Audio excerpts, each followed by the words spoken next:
140 kilometre வேகத்தில் சக்தி வாய்ந்த சக்தி புயல் பொறுத்த வரைக்கும் அரபிக்கடலில் உருவாகிறதுக்கான வாய்ப்பு இருக்கு. ஏன்னா இதை குறித்து நம்ம ஏற்கனவே பல நாட்களாக உங்களுக்கு அறிவிப்புகளை நம்ம கொடுத்துக்கிட்டு இருந்தோம். எந்தெந்த நாட்கள்ல நமக்கு மழைக்கான வாய்ப்பு இருக்கும், எப்போல்லாம் நமக்கு வெயிலுக்கான வாய்ப்பு இருக்கு அப்படிங்கிறத தெளிவா நம்ம சொல்லியிருந்தோம். எந்தெந்த மாவட்டத்தில் கனமழையினுடைய தீவிரம் அதிகரிக்கும், எங்கெல்லாம் இந்த புயல்னால பாதிப்புகள் அதிகமாக இருக்கும் அப்படிங்கிறதை நம்ம தொடர்ந்து பார்த்திருந்தோம். ஒரே நேரத்தில் 2 புயல்களும் உருவாகும். ஒன்று அரபிக்கடலில் ஒரு புயலும் அதே போல வங்கக்கடலில் ஒரு புயலுமாக உருவாகிறதுக்கான சாதகமான சூழ்நிலை காத்திருக்கிறது. ஆகவே இதன் காரணமாக தென்மேற்கு பருவமழையும் அப்படியே நமக்கு தீவிரமடையும். நீங்க நண்பர்களே மறக்காம ஒரு லைக் பண்ணுங்க, சப்ஸ்கிரைப் பண்ணி தொடர்ந்து சப்போர்ட் பண்ணுங்க. துல்லியமான வானிலை இருக்கையை ஒவ்வொரு நாளும் கேட்டு பயன்பெற்றுக் கொள்ளுங்க. இந்த புயல் பொறுத்த வரைக்கும் நமக்கு குஜராத் மற்றும் மகாராஷ்டிராவில் மிகுந்த சேதத்தை ஏற்படுத்துறதுக்கான வாய்ப்புகள் அதிகமா இருக்கு. ஏன்னா அரபிக்கடல்ல உருவாகும் போதே இது 140 160 கிலோமீட்டர் வேகம் வரையும், கடல் பகுதிகளில் இருக்கும் வரைக்கும் 180 190 கிலோமீட்டர் வேகம் வரைக்கும் பலத்த சூறாவளி காற்று கடல் பகுதிகளில் வீசும். நிலப்பரப்பை நோக்கி நகரும் பொழுது இதனுடைய வேகத்தன்மை சற்று குறைந்து 130 140 கிலோமீட்டர் வேகத்துல குஜராத் மற்றும் மகாராஷ்டிரா மாநிலத்தை புரட்டி போடும் அப்படிங்கிறத புதிய தகவலோடு இன்னைக்கு நம்ம பார்த்துட்டு இருக்கிறோம். சரி, இதெல்லாம் எப்போங்க உருவாக போது, எப்போ இந்த புயலுடைய தாக்கம் ரொம்ப அதிகமா இருக்கும், எந்தெந்த மாநிலங்கள் மிக கடுமையான வெள்ளத்தில் மூழ்கும் அப்படிங்கிறதையும் இப்போ நம்ம சொல்றோம். மே 23ஆம் தேதி அன்று அரபிக்கடலில் ஒரு குறைந்த காற்றழுத்த தாழ்வு பகுதி பொறுத்த வரைக்கும் உருவாகிறதுக்கான வாய்ப்பு இருக்கு. இந்த காற்றழுத்த தாழ்வு பகுதி பொறுத்த வரைக்கும் மேலும் வடக்கு திசை நோக்கி நகர்ந்து படிப்படியாக வலுப்பெற்று பிறகு சக்தி புயலாக மாறுவதற்கான வாய்ப்பும் அதிகமாக இருக்கிறது. ஏன்னா இந்த புயலுக்கு நம்ம பெயரும் வைத்திருக்கிறோம், குறிப்பாக அது சக்தி புயல் என்று பெயர் வைக்கப்படும். அதை தொடர்ந்து எந்தெந்த மாநிலங்கள் ரொம்ப கடுமையாக பாதிக்கப்படும் அப்படிங்கிறதை நம்ம பார்க்கலாம். கேரள மாநிலத்தில் எல்லா மாவட்டங்களும், கேரள பகுதிகளில் இருக்கக்கூடிய எல்லா பகுதிகளுமே நமக்கு தண்ணீரில் மிதக்கும் அப்படிங்கிறதுல எந்த மாற்று கருத்துமே கிடையாது. எல்லா இடத்துலையுமே மிக கடுமையான வெள்ளப்பெருக்கு, அணைகள், ஏரிகள், குளங்கள் சொல்லி ஊரே நமக்கு தண்ணீரில் மூழ்கும் அப்படிங்கிறத நம்ம சொல்லி ஆகணும். அதே போலதான் கர்நாடகாவிலும், கேரளாவை ஒப்பிடும்போது கர்நாடகாவில் மிக மோசமான மழை பொழிவு, 50 முதல் 60 சென்டிமீட்டர் மழை வரைக்கும் அந்த கர்நாடகாவினுடைய கடலோர பகுதிகளில் மே இறுதியில பதிவாகும் அப்படிங்கிறத சொல்றோம்.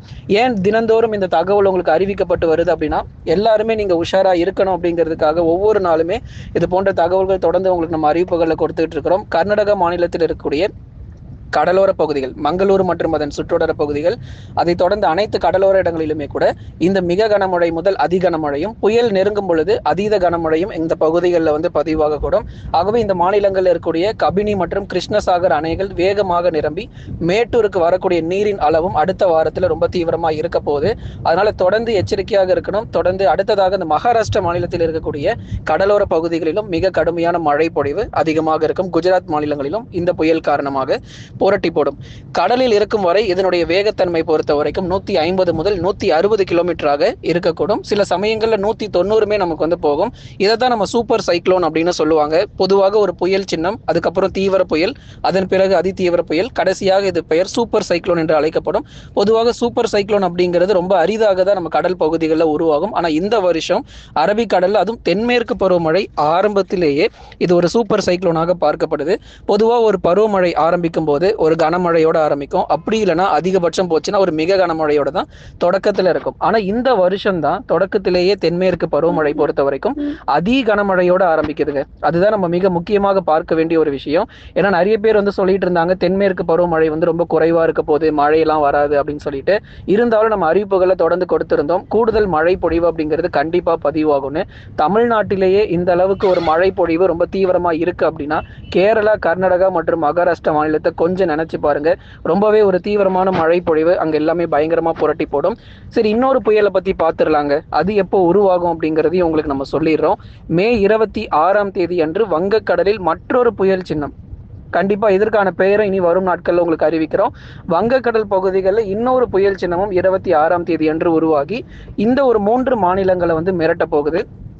எந்தெந்த மாநிலங்கள் அப்படிங்கிறத பார்க்கலாம். இந்த புயல் காரணமாக ஒரிசா, மேற்கு வங்கம் மற்றும் அஸ்ஸாம் உள்ளிட்ட மாநிலங்களில் மிக தீவிரமான மழை பொழிவு இருக்கும். அதில் குறிப்பாக அதி கனமழை மற்றும் அதீத கனமழை மேற்கு வங்கத்திலும் மற்றும் அஸ்ஸாம் மாநிலங்களிலும் பதிவாகும் என்று எதிர்பார்க்கப்படுது. இந்த பகுதிகள் வெள்ளக்காடாக மாறும். ஏன்னா இந்த புயல் பொறுத்த வரைக்கும் அந்த அளவுக்கு மிக தீவிரமாக இருக்கும். 100 120 கிலோமீட்டர் வேகம் வரைக்கும் வங்கக்கடலில் உருவாகிற புயல் 100 120 கிலோமீட்டர் வேகம் வரைக்கும் அந்த பகுதிகளில் கரை கடப்பதற்கான வாய்ப்புகள் மிக அதிகம் அதிகமாக நம்ம எதிர்பார்க்கலாம். சரிங்க, இவ்வளோ மாநிலங்கள் சொல்றீங்க, தமிழ்நாடை பத்தி எதுவுமே பேச மாட்டீங்கன்னு கேட்குறீங்களா? கண்டிப்பா நம்ம சொல்றோம்.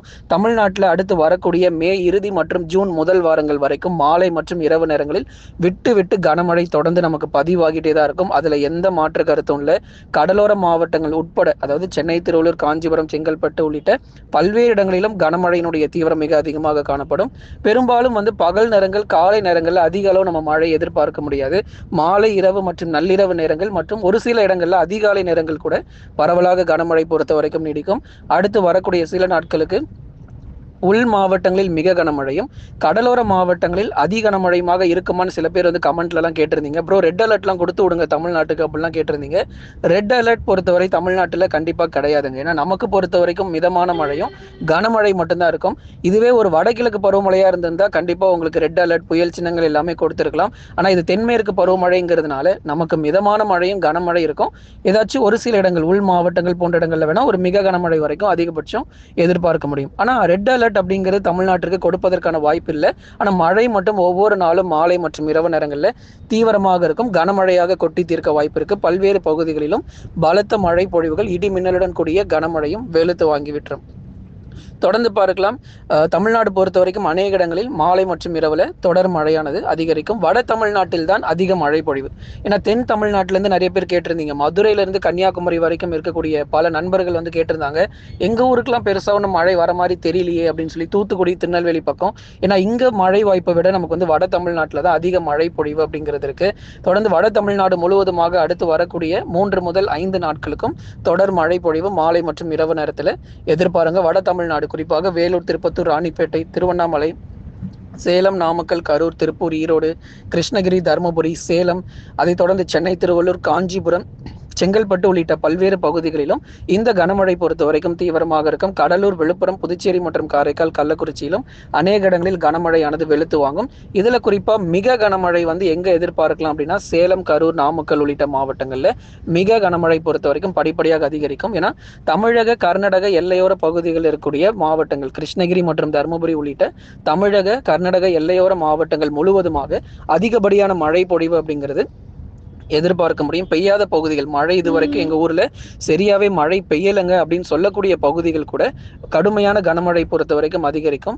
மேற்கு தொடர்ச்சி மலையொட்டிய மாவட்டங்கள், நீலகிரி, கோயம்புத்தூர், தேனி மற்றும் தென்காசி உள்ளிட்ட மாவட்டங்களிலும் விட்டு விட்டு பரவலாக கனமழை பொறுத்தவரை தீவிரமடைய வாய்ப்பு இருக்கு. எல்லா இடங்களுக்குமே நமக்கு மழை இருக்குங்க. தமிழ்நாட்டில் கிட்டத்தட்ட 80% வரைக்கும் அடுத்து வரும் நாட்கள்ல மழை பொழிவு இருக்கும். ஏன்னா மேற்கு தொடர்ச்சியில் இருக்கிற நீங்க தான் ரொம்ப எச்சரிக்கையா இருக்கணும். நீலகிரி, கோவை, தேனி, தென்காசி உள்ளிட்ட போன்ற மலைப்பகுதிகளில் நிலச்சரிவுகள் ஏற்பட வாய்ப்பு இருக்கு. அதே மாதிரி தென்மேற்கு பருவமழையினுடைய தீவிரம் காரணமாக மே இறுதி நாட்கள்ல, அதாவது இந்த மாத இறுதியில உங்களுக்கு மிக கனமழையுமாக புரட்டி போடும். நீலகிரி மாவட்டத்தினுடைய மேற்கு பகுதி, கோயம்புத்தூருடைய தெற்கு பகுதி, வால்பாறை, சோலையாறு, சின்ன கல்லாறு உள்ளிட்ட இடங்களிலும் கடுமையான கனமழை பொறுத்த வரைக்கும் தீவிரமடையும். தேனி மாவட்டங்கள் மற்றும் தென்காசி மாவட்டங்கள் முழுவதுமாகவே பெரும்பாலான பகுதிகளில் கனமழை எதிர்பாருங்க.